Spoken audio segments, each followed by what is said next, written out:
bestow upon those who so freely share their knowledge and experience with us that, you know, if you're a demonstrator here at one of our meetings, you know, you're automatically in the running to become, yes, have a professorship bestowed upon you. So anyway, those of you, I think most everybody probably knows Kevin pretty well. He is an outstanding wood turner. I mean, he's probably forgotten more about wood turning than most people on the planet will ever know, me included. So he's also a tenured professor. Yes, he is. We can't fire him. Yeah, so he can screw up tonight and everything, but he will still be a honorary professor at KCWT Woodturners. Without any further ado, Kevin. I may just start off by screwing up. That way it'll get it all behind us. But that's not going to work for you because you are tenured. Oh, well. Right. It's not your fault. Oh, I didn't even do anything. Jack is on top of it. Okay. I'm here to show two things that I didn't make. Not really. Trent Bosch has been around as a master wood turner for a long, long time. He's made some really good tools. The two tools that I'm going to show you, one of them is my favorite tool for hollowing. I've got all kinds of hollowing tools. I've got a big boring bar. I have hollowing tools that have been around since the dawn of hollowing time, homemade stuff. But when I heard about Trent Bosch's, what he calls is a stabilizer. It's just an articulated arm that takes the torque out of hollowing. And a lot of the stuff that I hollow is blind hollowing. You can't see what you're hollowing. You have to cut a bit, you turn off the lathe, you measure to see how close to going through the wall you are, clean out the sawdust, turn it back on, and hollow some more. And as you get close to getting to the right wall thickness, you have to turn off the lathe more and more often to get just the right wall thickness. Because if the wall thickness is really thick, you don't have to worry so much about going through the wall. But when you get quarter-inch thick, any misstep is a bad thing. Something you've worked days on. I bought $300, $400 pieces of wood to, I was going to resell them for a whole lot more than that, but you don't want to ruin too many of those. So I thought I'd just go ahead and set it up from scratch, so you'll see what I got to go through to set up for hollowing using Trent Bosch's stabilizer.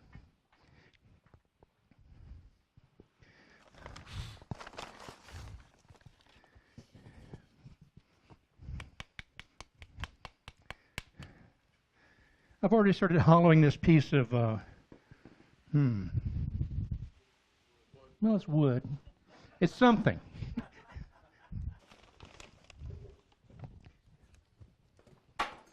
I think it's pear.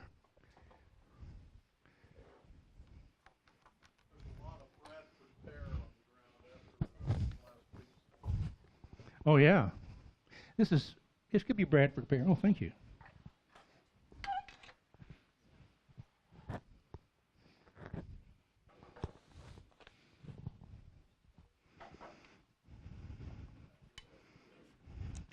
It's still drying. It's pretty dry. It's a year or two old, and the shavings come off of sawdust, not as shavings. So I know it's pretty darn dry, but I don't think it's dry yet.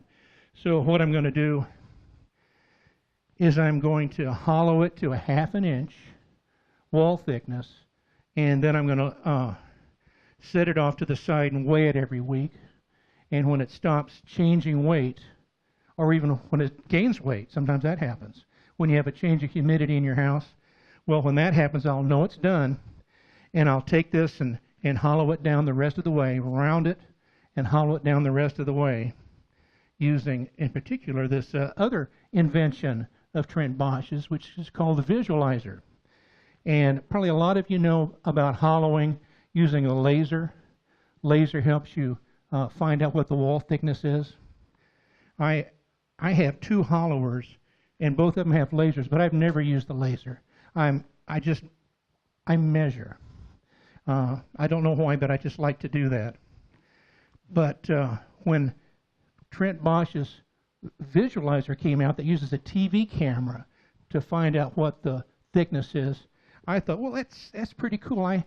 I didn't actually buy his stuff. I had everything at home to make it with. Let's see. We had a demonstrator here, I forget who it was, that explained what he had, pardon me?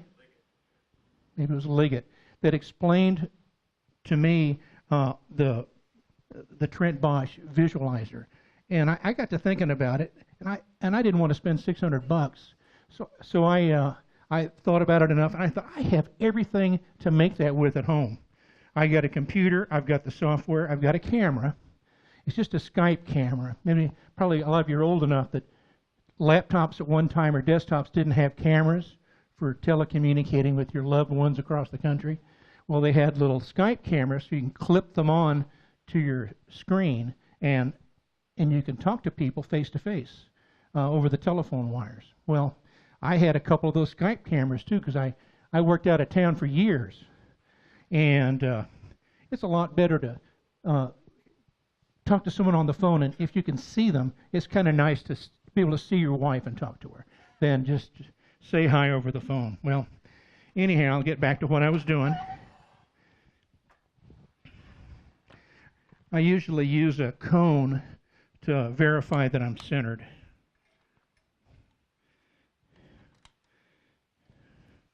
There's always some reason to take it off, and when you put it back on, whoop, I forgot one thing. I have to rotate this around the number 1 jaw. I want to put it in line with a mark on this piece here. That way the jaws are exactly the same orientation every single time. There, I didn't forget it. That was amazing.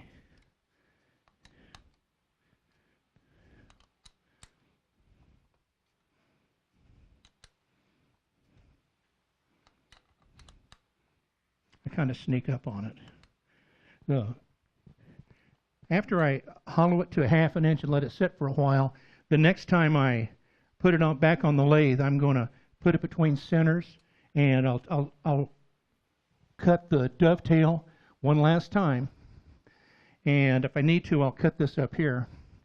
That way everything is trued up the best that I can, and then I'll cut it down to a 1/4 inch thick, and then it'll be done.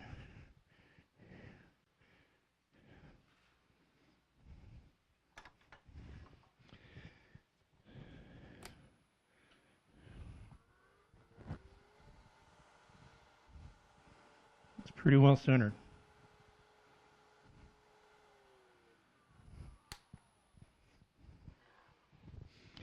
Okay, now load on the visualizer, or the stabilizer.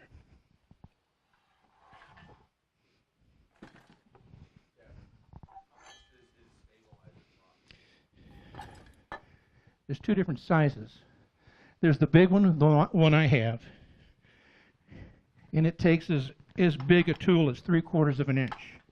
There's a smaller one that's the biggest tool it'll take is 5/8 inch. And I bought the big one. That way, I figure I can use the big one even on tiny stuff. But you can't use the smallest stabilizer on the very biggest stuff like I use. So I think one of them is 600 and one of them is 450 or 500. They're not cheap. But if you have hollowing rigs, they take a while to set up. This one doesn't really take that long. Hey, Kevin, can I ask a quick question? Go ahead. You've tried all of the different hollowing systems out there. What is your favorite? This one right here. Okay. I'm going to have to take this off just to get it out of the way. Yeah, that's not to say I don't have uses for others. I've got one I got from a guy in Oklahoma that's a really big one. I use it for massive hollowing tools. It has and this has a 1/2-inch shaft. The other one is 1.5 inches. It's made for really, really big hollowing. And you could never use this for the other situation. So the thing you have to do, this is the platform, kind of like the tool rest for this machine. It comes with 2 Allen wrenches, and those are supposed to be all you need to set it and forget it. The platform, the one thing it has to, it goes up and down, and the reason why is so that there's no gap on the underside of the tool.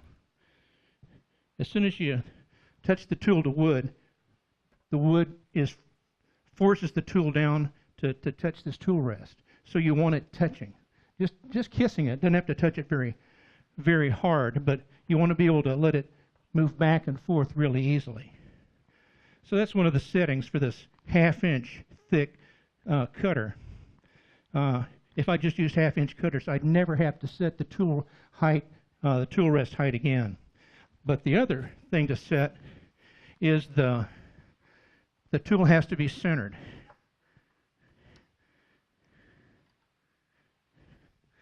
You have to hold the tool on the side of the thing that you're cutting and change the elevation to get the tool exactly centered. You know, woodturners always know how important center is. You don't want to cut it above center too much. You don't want to cut it below center too much away from center, and it just doesn't cut, or it catches. So I'm pretty close to center. And so I'm going to make sure the tool is tight. And this collar right here, I'm going to adjust it so that if I have a little vibration, it won't allow the tool height to go down. It'll stay right on center. So I think I'm good.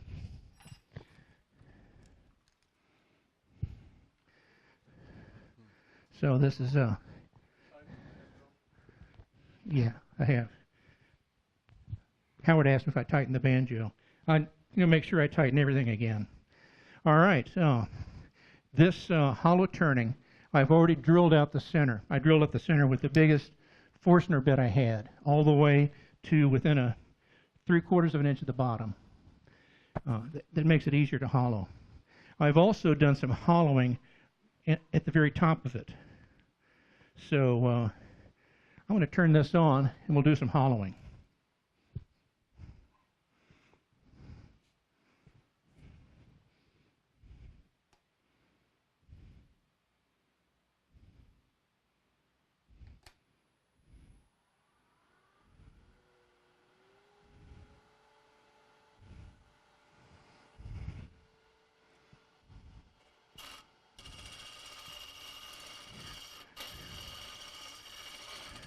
The cutting tool I'm using is just a carbide round tool.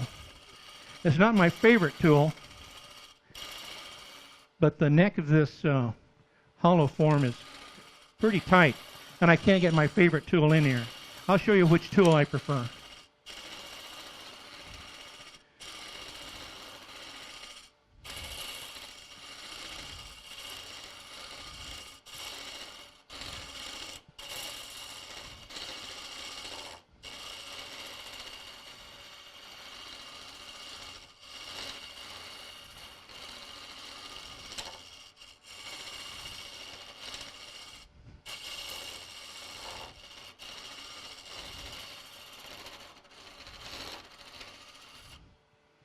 Really nothing to it. It doesn't take a whole lot of effort. If I was using a tool that is only guided by hand, you know, like a Sorby hollower, it takes effort. I'm too old for that. I like something that I can start and stop anytime.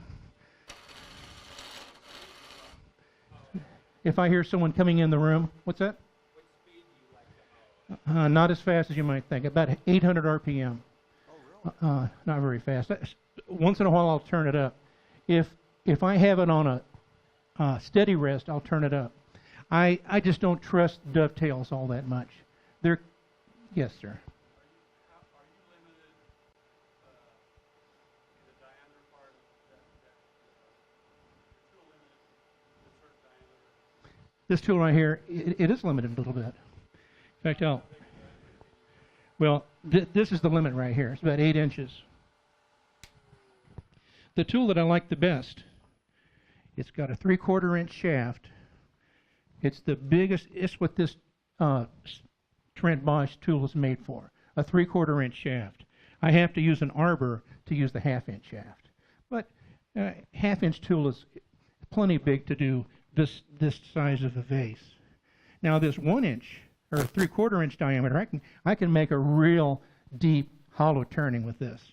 And what I like about it, it's got a real long neck, this hooked neck. I can go in through a real tiny hole, and I can cut the inside of a real big diameter vase with it. And the other part I like is it uses a real tiny 1/4 inch wide tool bit. And these tool bits are real easy to sharpen. They don't catch. They'll cut wet wood, they'll cut dry wood really, really nicely. And they're really aggressive. They're very aggressive. You can cut a lot of wood real fast. These round carbide bits, they're not very aggressive. And they won't cut a lot of wood real fast, but I think they're pretty safe. There's almost no way you're going to catch if you're right about center. If you're too far above center, it just simply won't cut. If you're too far below center, it simply won't cut because of the angle of the knife edge. These are kind of the same way, but I use these on open turnings and hollow turnings. I do a lot of open segmented work, and the inside is really rough until I get the flats and corners taken off the segments.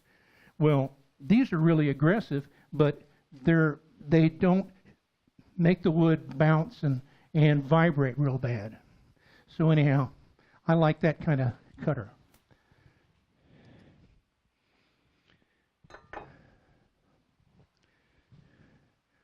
So Kevin, that cutter is like an easy wood tool, carbide bit?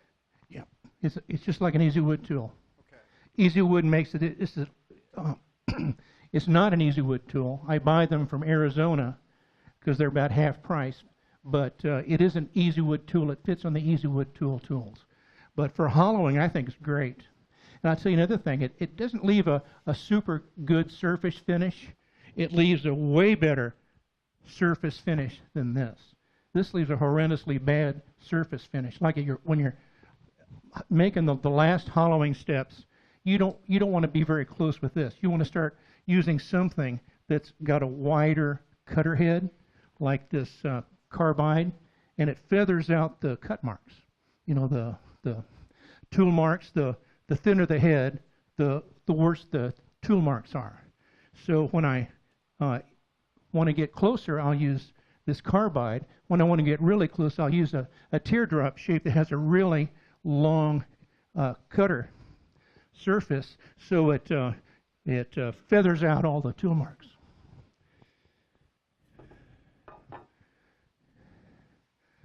How am I doing for time? Okay, I'm gonna set up the television, what they call the visualizer, and I'm gonna use the same thing.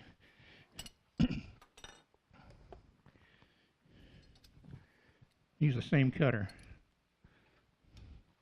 I bought, or I made this visualizer for my other hollowing tools, and it was just perfect for them. But for this particular hollowing tool, it didn't come with a laser guide, so I had to either make one or buy one. Well, at the symposium, I went and found, oh, here's the box right here.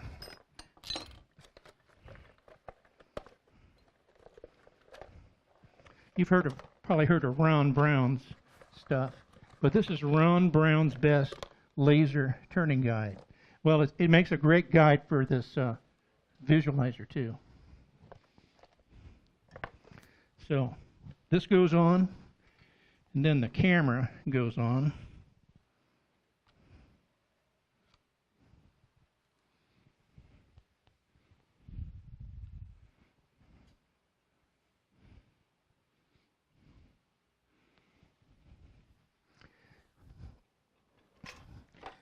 Oops, I think you're going to have to bring your camera somewhere else. You're going to have to look at my TV screen.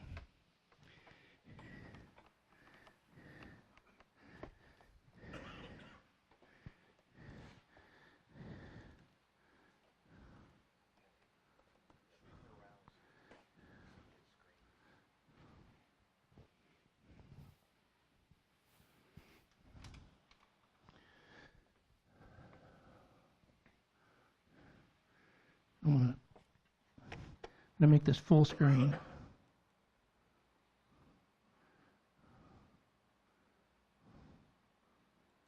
Okay. All right, so you can see this thing move.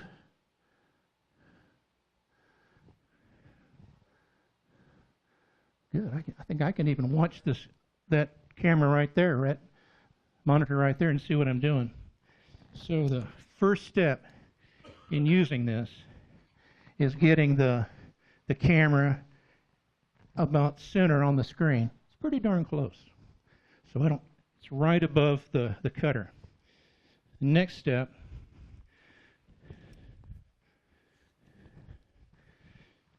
so I have to set this thing up so I know when to stop cutting. I'm going to set up a target on this cutter so that I can stop cutting when the cutter gets to within half an inch of the exterior wall of this vase, so that I'll have a half-inch wall thickness.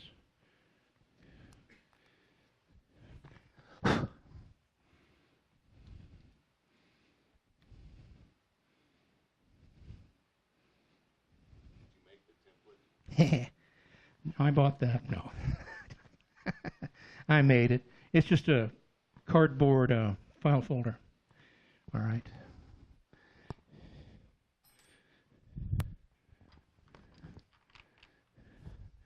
All righty. You can see the edge of the cutter head. And what the first mark and second mark is well, the first mark is 1/4 inch. That's this red mark right here. The second red mark is 3/8 of an inch, and the outer part of the template is 1/2 inch. So what I'm going to do is I'm going to draw on my computer screen. I use erasable stuff. I'm going to go. One time I didn't, and it was not good.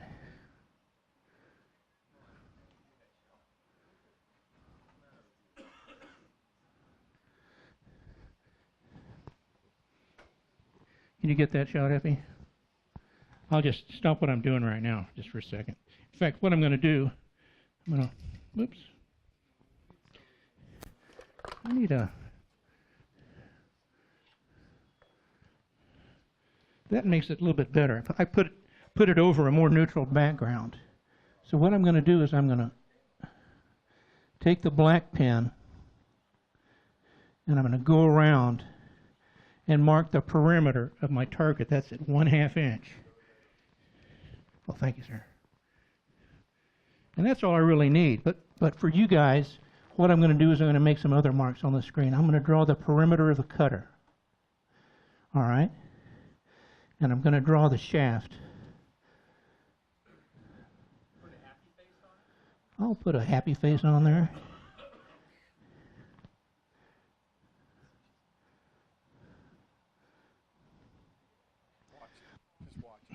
Okay. We'll see how that turned out. I'm going to move this around. You can see how the camera follows the cutter. It doesn't really matter what I do with the shaft. The camera always shows the center of the screen. I'm going to take the template back off.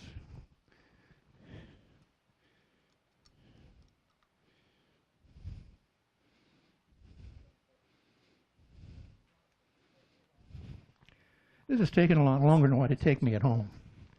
I did this at home just to make sure I had everything together to bring here.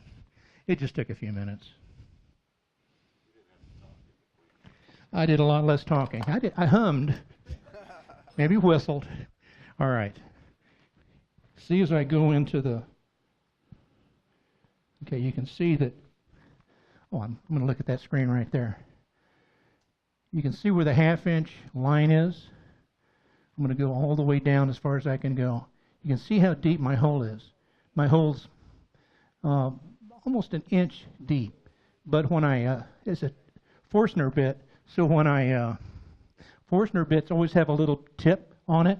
So when I cut that tip off, I'll end up with about 1/2 inch wall thickness on the bottom. So let me just come up the hole that I drilled with my Forstner bit. And you can see where I have started hollowing it out. Okay. It's less than 1/2 inch on the lip. I'm going to come around the side. It's a little. I'm right there. As it's hollowed, and as I come down, you can see where I need to hollow some more. So it's way different than what a laser does. A laser, all you can do is really tell. Well, you can tell a little bit how far off you can. You can actually measure with this. I can use this to know that I have about 1/8 of an inch to go here. I have 0 to go here. I have about 2.5 inches to go here, and you can measure like I showed you before, you can measure your depth. So I'm going to turn it on, and I'm going to do some cutting, all right?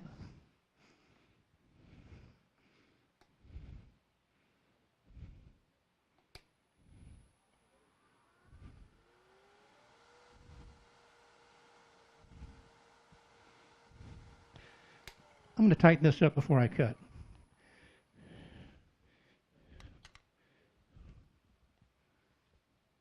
Just to make sure it's still tight. You know how things go. Did you evacuate the chips that were already in there? You mean could I vacuum them out or blow them out? At home, I have I do both. If I would blow it out of a hole that big. I'm not going to do that tonight, but I normally blow it out. If it's something in between, I'll just scrape them out. They also don't have to hook up anything.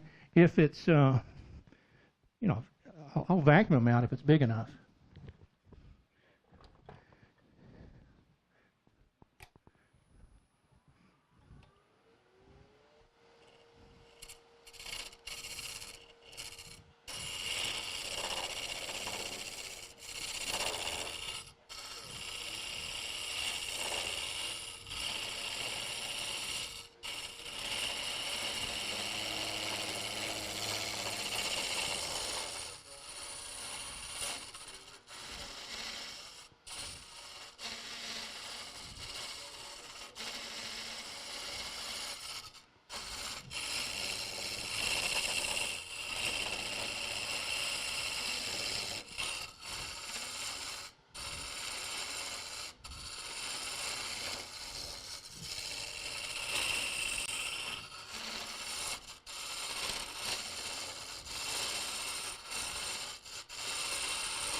I think this thing cuts best when I'm pushing in and around toward the center.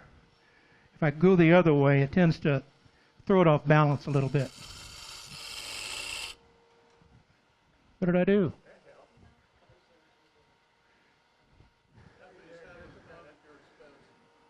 I'm getting a little disoriented. Wow. Go ahead, Effie. I'll wait. Okay.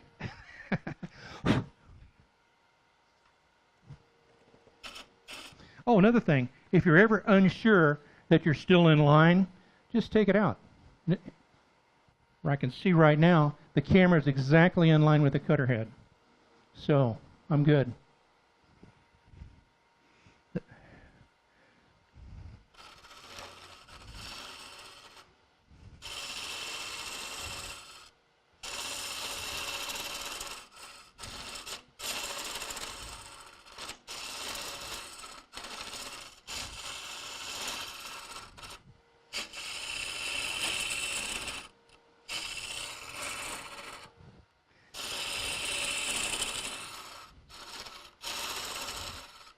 Okay, that's probably enough hollowing.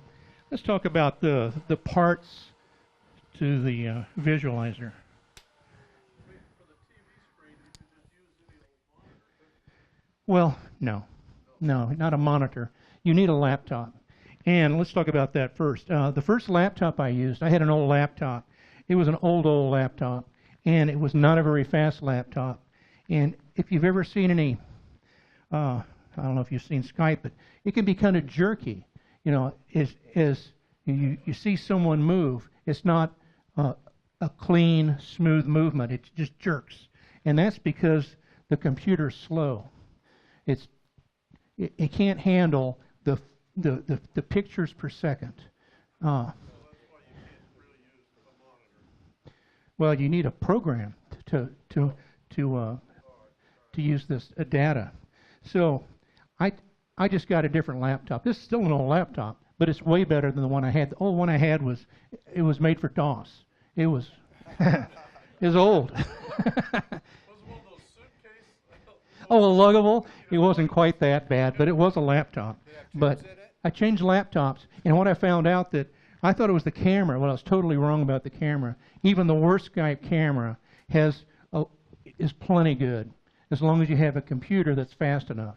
Like 2 gigahertz is way fast. You know what I'm talking about, the clock speed of the computer. 2 gigahertz, probably 1.7 is plenty big. What I had was less than 1.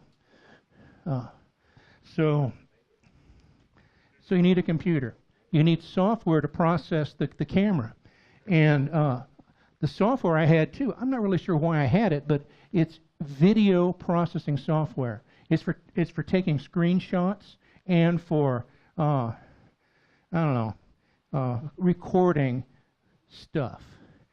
And the software I used is put out by NCH Software. The particular video software is called Debut, and it costs $20, $25 for the Pro Edition. That's real cheap, and I already had that.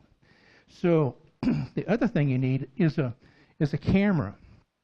The Skype cameras, you can still get little cameras like this on the internet for $10 or $15.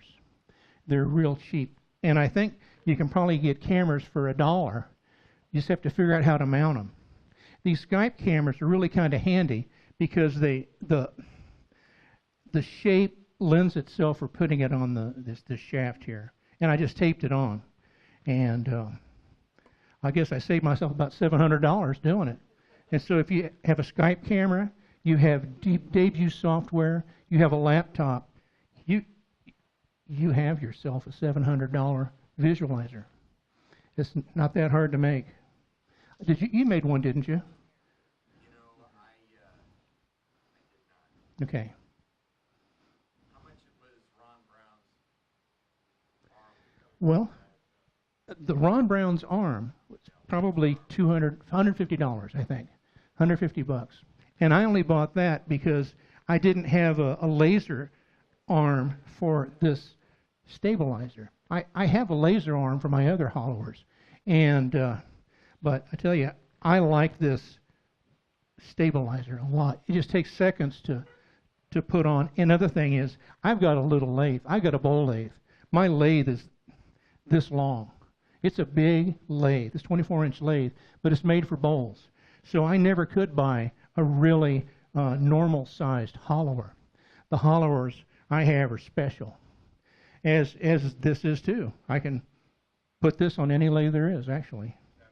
Yes. Did Trent invent this? He did.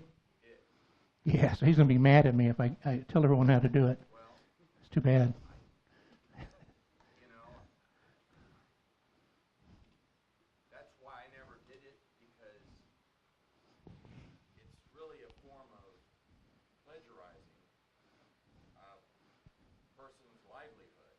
It is. For Dennis Leggett to do what he did, in my opinion, he opened himself up to a lawsuit where Trent could take his house and his 3 kids if he really wanted Yeah. to. If Trent is probably one of the top 3 genuine woodturners in the world, and I don't think he's going to do that. I think it's unlikely. It's because of sales. I'm never going to sell it. I'm never going to advertise it. But it's hard to squash knowledge. Well, that's true. So I'm not too worried about him suing me, because I've made no money off of it, first of all, and I'm never going to make any money off of it. The main reason he's not going to sue you is he doesn't want to pay a patent attorney $400 an hour to do the report. By what you work for a patent attorney, that's what he charges. If he wants to spend $15,000, $20,000, they can get started on the case. So you're safe.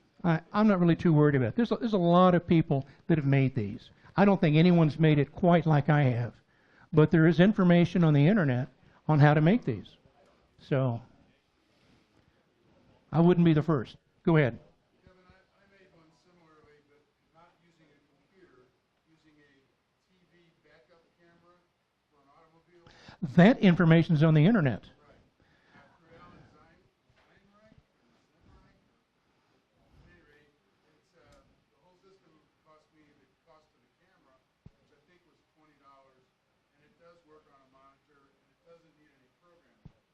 But his Alan Steinreich, may not be pronouncing his name correctly. If you look up his system, it gives you the whole how to do it. So I'm not too worried about if they haven't sued him yet, and he's not going to sue me. But I'm also not going to put it on the internet as this is what you need to do, step by step, how to make it. I don't really want to do that either. Yes, Do you use a dry erase marker to write on your screen for the outline? I do now. Yeah. Somehow I got a regular marker mixed in with my dry erase markers one time, and I was not a happy camper, I tell you that much. But you can get the other stuff off. I got it off. I forget what I did. It was soap and water, alcohol, something like that. But it didn't, yeah. Yeah, brake cleaner. It wasn't on there overnight. I put it on. It was like 3 hours later. I said the usual thing you say when you discover that. I won't repeat it, but you can imagine. And started working on it. Within a half an hour, I had it off, but it did not come off easy. Yes. You know if anybody has ever tried to do one of these and hooked it into virtual reality headset like the people use or something? That would be cool. Would that be doable? Yes. Yeah, that'd be cool. Absolutely. Oh, yeah. Yeah, you could. Well, I think I might do that tonight. I can't imagine how much fun that would be. Go ahead, Mike. Ron Brown, you can buy it $83.79.99. Okay, very good. It's a nice thing, really is. Chip. I got an endoscope camera. Oh.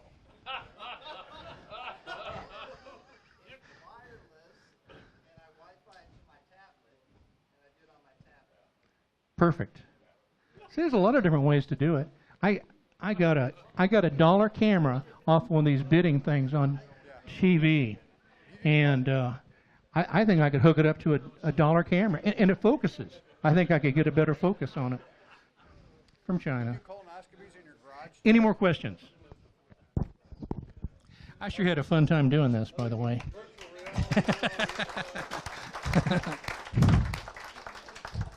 That's it. Thank you.